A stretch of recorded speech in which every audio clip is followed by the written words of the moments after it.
Welcome to Cricket World TV. Time for another World Cup hotspot with me, John Pennington, in England and Chetan Narula out in New Zealand. Hi, Chetan. Hello, John, and welcome once again to our viewers in Hamilton, 2 a.m. in the night, and yeah, let's do a hotspot.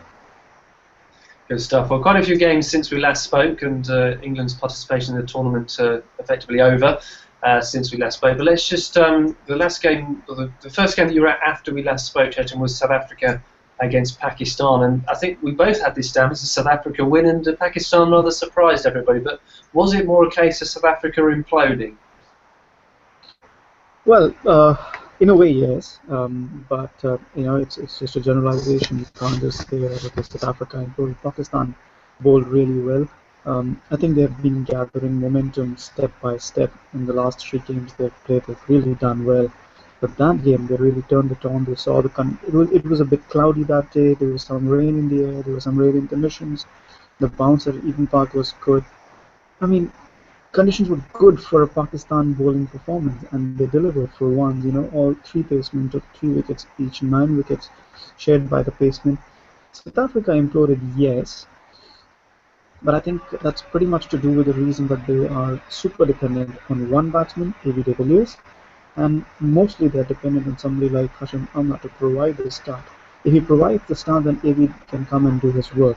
Otherwise, AB is just left alone. So that is really harming South Africa. If they bat first, they do reasonably well. If they chase, they're just nowhere. And it's really startling to see that the impact of Jack Callis being out of the side has really unbalanced the situation for them. Just goes to show how important Callis was all those years, just because of the lack of a proper fifth bowler who can also contribute with the bat. South Africa are nowhere, and that game highlighted it best. They've still finished second, a decent run rate, a high run rate, but yeah, there's too many weaknesses that must have been spotted by Sri Lanka, who are probably going to be their quarterfinal opponents. I agree with you there, Chester. I mean, it's remarkable, isn't it? Because over the years, South Africa, outstanding all-rounders, Sean Marlowe, Jacques Callis, we talk about Andrew Hall, Van der Vaart, so many others, and all of a sudden they've got a big problem there, as well as you mentioned, too much over-reliance on A.B. de Villiers and on all of their other batsmen to pull things off. One again today, but you would expect them to do so against the United Arab Emirates, and obviously they are now through. But I think, yeah, that what looks like a quarter-final for them against Sri Lanka, I'd certainly be putting my money on Sri Lanka for that one, who themselves have been getting better and better throughout the tournament. And a word on how well Kumar Sangakkara has been playing, 4 ODI centuries in a row. It is a record. I think I was at 3 of them. Yeah, I think I saw the Bangladesh one, and I saw the England one. Wasn't there an Australia one? Yeah, I saw two of them, and yeah, fantastic batsman. The way he played against England was just magical. He had Thirumani at the other end. He just let him score his runs and then just laid into the English attack. Similar tactics against Bangladesh, and that's what he's been doing against Australia and Scotland as well. So he is at the top of his game at the moment, and that's the thing for Sri Lanka at the moment. The top order, their talent is just fire. But so many injuries to their bowlers has meant that their bowling has not been able to gain momentum. And you talk about probable quarterfinal with South Africa. Somebody like A.B. de Villiers just needs that one knock against an unbalanced or unhinged bowling attack. And AB has been batting well, very well, but we haven't really seen that one knock from him that just blows the opposition apart. Could be the quarterfinal against a Sri Lankan attack that's not balanced, hit with injuries. So yeah, it's shaping up very nicely. They have the batting prowess at the moment, but they will be very worried about the bowling oppositions. We had a couple of thrillers this week, really. Let's just quickly focus on one, Ireland Zimbabwe. Ireland holding on to win that one by 6 runs. Did you get to see much of that one? What did you make of that? Well, Ireland needed to win that, and they did. A good performance from the Irish, but I think their weak were exposed against India, plus a track. too much of spin from India, and then again, not too much quality bowling. Now they have a very important match against Pakistan in Adelaide, probably a similar type of pitch. Um, I'm not sure if the Pakistani spinners or the Pakistani batting lineup compare with the Indian in-form spinners and in-form batsmen at the moment. However, they do have 6 points, and they just need to make sure that they run Pakistan close enough so that whatever West Indies do against against the UAE in Napier is not enough to knock them out. But otherwise, we are in for a very dramatic Sunday. Um, Ireland's weaknesses will make it perhaps even more interesting. Having said that, they've done well to say win more games than England have. Yeah, let's move on to England, shall we? Then, Chetan. Obviously, we both thought that England would beat Bangladesh. I think we both thought it would be close. It was close, but in the end, Bangladesh were. No, no. Let me point out. Yeah, let me point out. I went for Bangladesh. Okay, sorry. I'm talking to so many people, I can't remember who. I'm trying to drop. Well, I went for England. I thought they managed to creep over the line, but in the end, they weren't able to put enough good cricket together for long enough, and that's the end of the tournament. Your view as a neutral about England's campaign and how they played against Bangladesh, and should we be giving a bit more credit to Bangladesh? Absolutely, we must, because if you simply look at that match, you know, the match was set up and won by their pacemen. 275 is not a big target against any side on an Adelaide pitch, and Adelaide is not known for its support to pace bowlers. So for Bangladesh, of all sides to come, and you expect Shakibul Hasan to lead the way on such an important day. It was instead the Pacers, and so it's really a step up. Heat Streak is doing wonders for their bowling attack. Um, I mean, Indian fans are thinking it's probably going to be India Bangladesh in the quarterfinals, and Indian fans are thinking, oh, we might have got a free pass to the semi-final. It's not going to be that easy. Melbourne pitch can be a bit tricky sometimes, and you know, it only takes 3 mistakes to be 30 for 3 in the first, say, 6 overs, and from there on, India just have 3 batsmen left. So, and Bangladesh have beaten India before, so let's give Bangladesh a lot of credit. They played with a lot of heart in this tournament. They had a chance. They were given a chance by nature against Australia. They've taken it with both hands. It needed to be taken. My only problem is that Bangladesh are so inconsistent that they have a relapse and they go back to their old times, old ways. This team needs to understand that that cannot happen.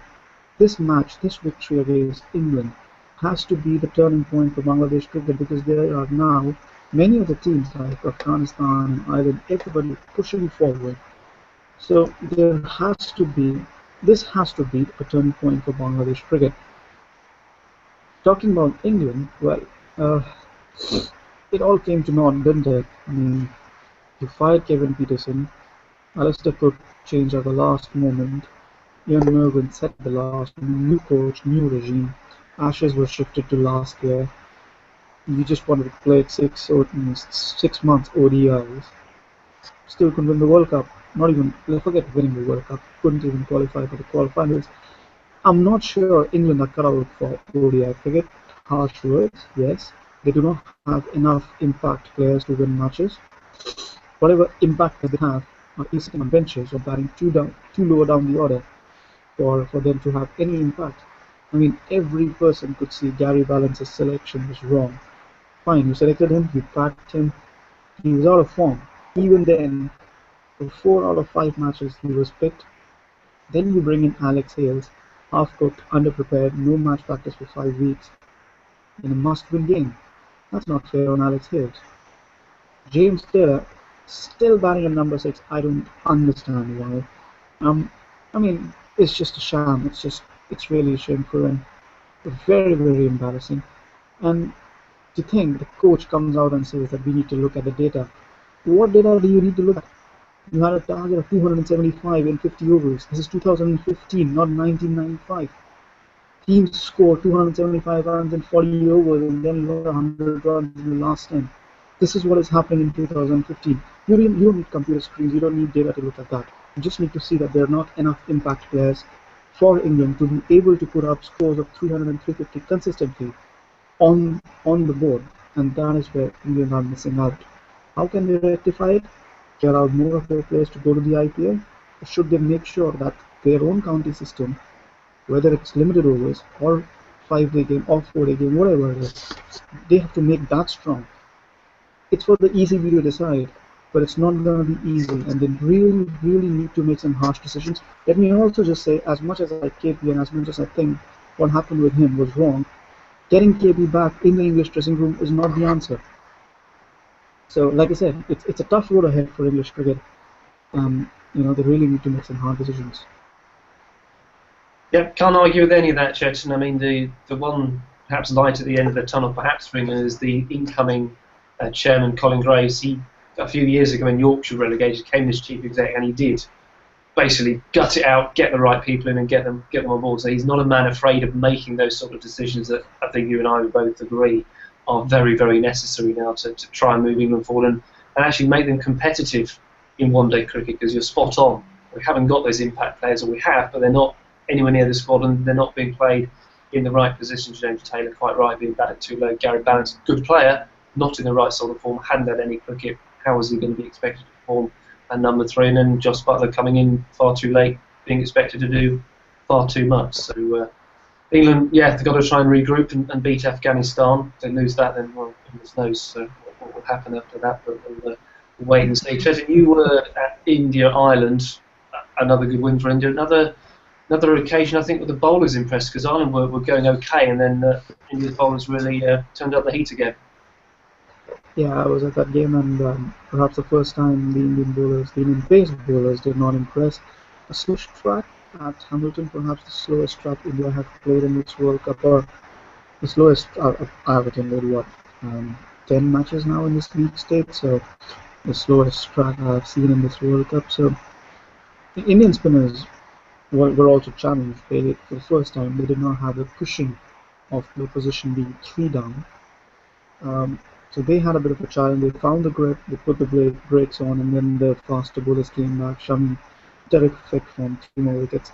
To their credit, Ireland still got the highest score any team has scored against India in the last 5 matches, and that includes Pakistan, West Indies, and South Africa. So credit to Ireland, but yeah, complete bowling performance from India.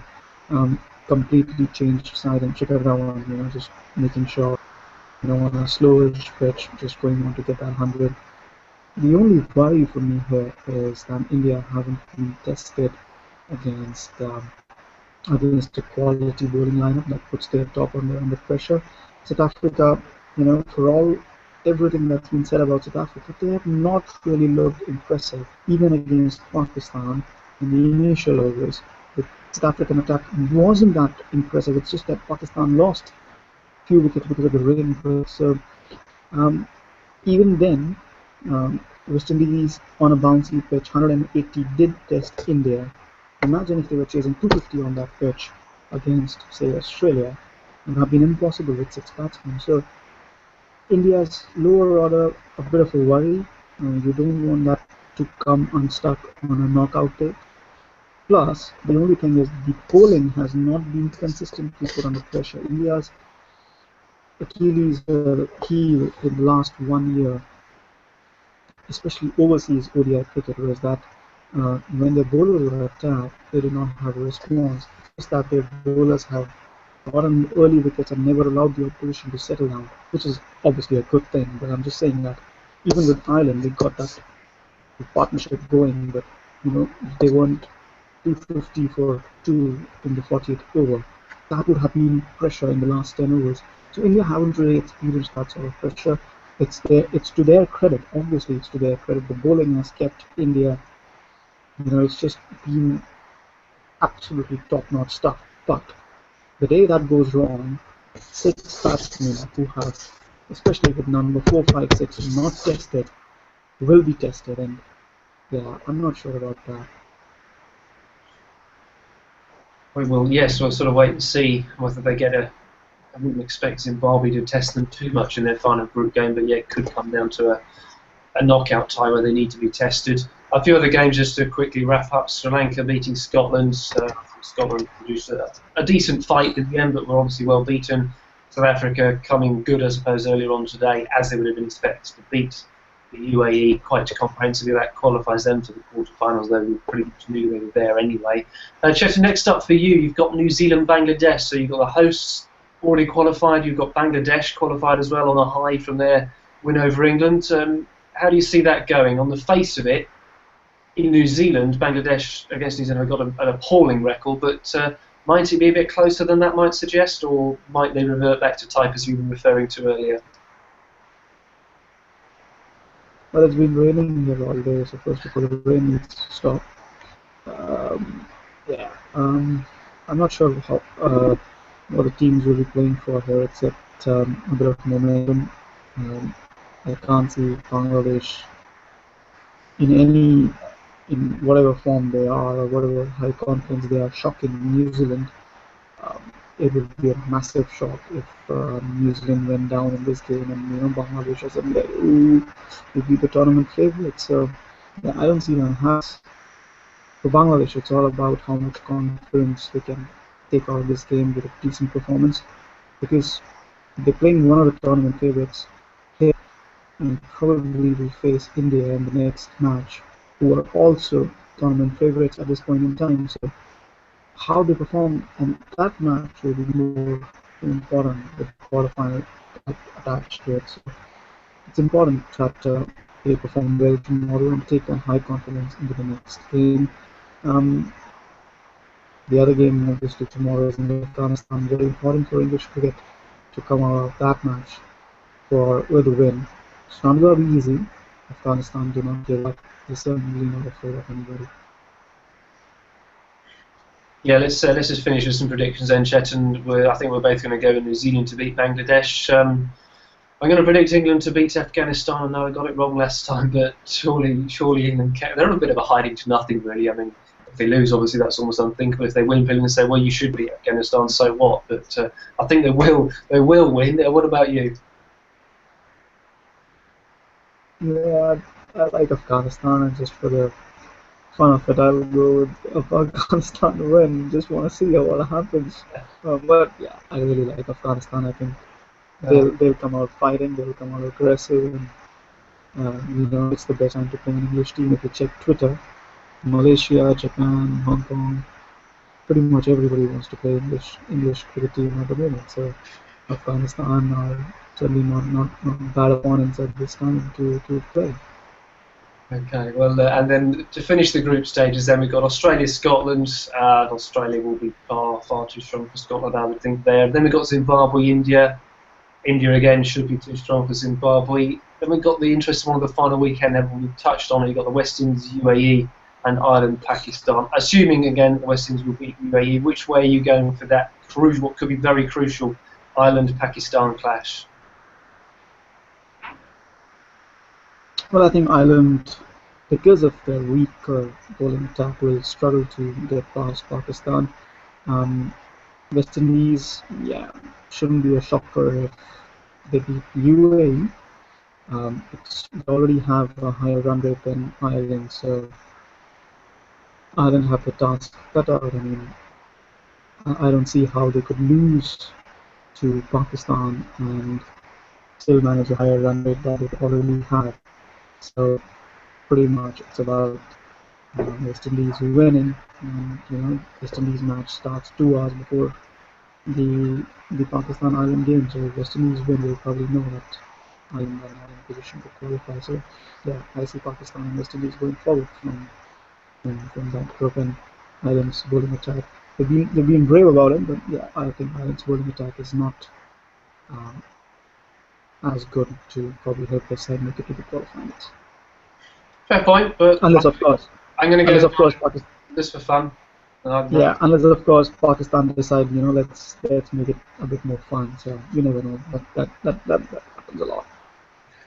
I'm going to go for an Ireland win. I just think I think they might, I think they've been a bit more consistent throughout the tournament. Pakistan have another off day. Ireland have a good day. I think they're definitely good enough to win, particularly if they can, for example, get some wickets early on and really put Pakistan under some pressure. So those are our predictions, Chetan. Anything else you want to add before we close this one off?